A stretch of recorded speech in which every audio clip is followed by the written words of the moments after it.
Good afternoon, and thank you for that powerful discussion.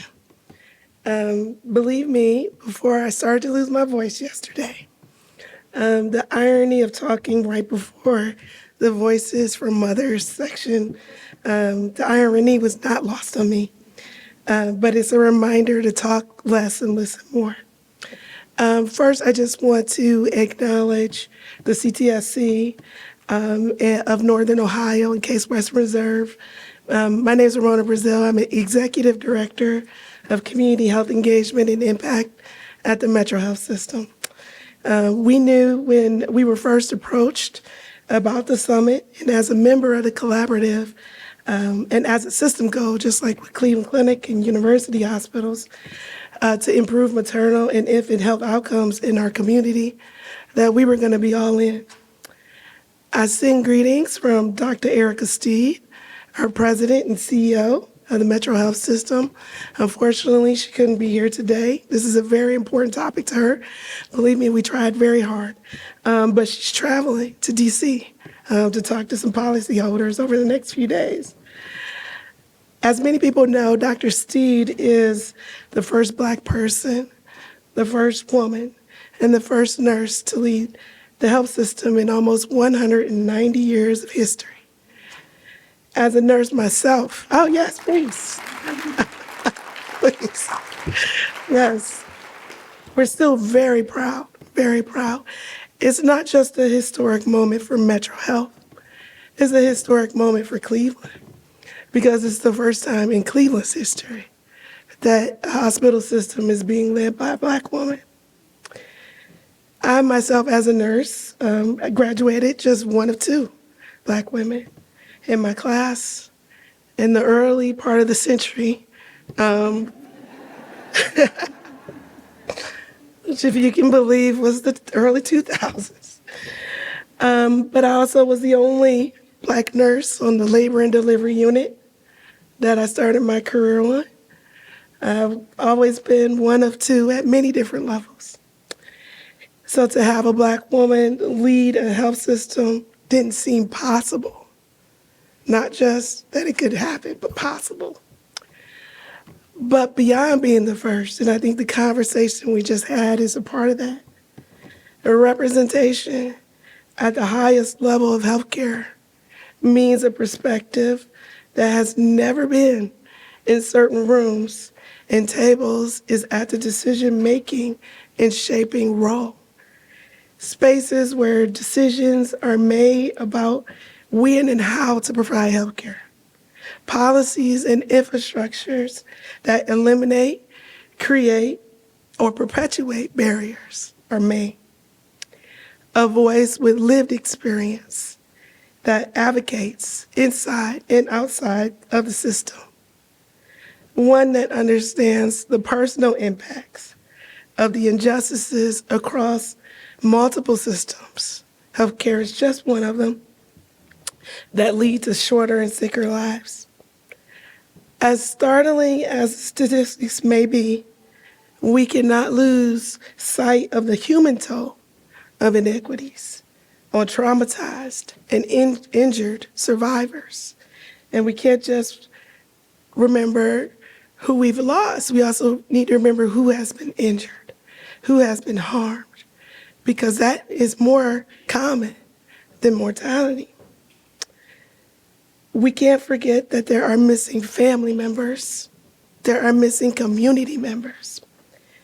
So today, we honor the mothers who are sharing their stories today.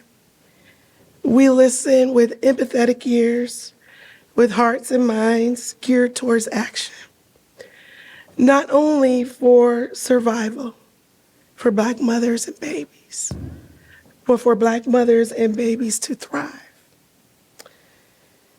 Dr. Steed has won many awards for her leadership, but she always says that her points of pride is that she's a fourth-generation nurse. Her great-grandmother was a midwife in Tuscaloosa, Alabama, and that she is the mother of four. But even as a nurse, even as a healthcare executive, Dr. Steed has her own story of surviving the Black maternal health crisis. And in spirit of today's session, I'll stop talking, I'll get some more tea, and Dr. Steve will tell her own story in her words through this video. I have 4 children. I was fortunate enough to have 2 boys and 2 girls, and then I had 2 furry family members. Unfortunately, like so many other minority women, I was challenged in 2 of my pregnancies. Long story short, I'm not supposed to be here. I was suffering from a very common high-risk disorder, preeclampsia, which unfortunately occurs more often in minority females. It causes severe high blood pressure during pregnancy. I was always operating under the impression that everything was okay until it wasn't. One day I woke up feeling and smelling death. I ended up seeking out emergency care just because I had this fear in my mind. They didn't even know whether or not I was going to make it. My daughter was born at 29 weeks. She was 1.5 pounds. She was on all of the various life supports. Even as a day-old premature infant, she was still pulling these various tubes out, and I knew she had this spunk and this energy and this life in her that no one was going to take away from her. I lived to tell a story about it, but I wasn't offered the care that I needed. Although I was already high risk, I was not properly advocated for.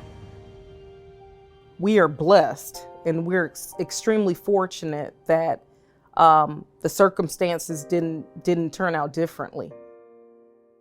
It's hard to really understand that unfortunately some women don't survive the maternal child experience, and some infants don't survive that entire experience. So I think that we need to take a much more personalized, holistic approach.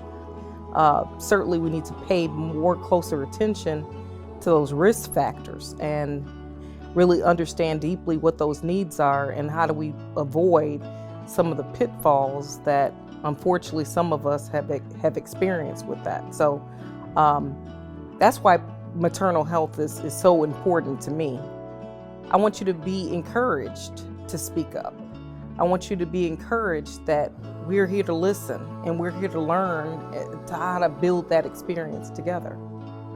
We want every single mom, every single family to walk out of here feeling like that was the ultimate experience, and we really set the stage for a lifetime.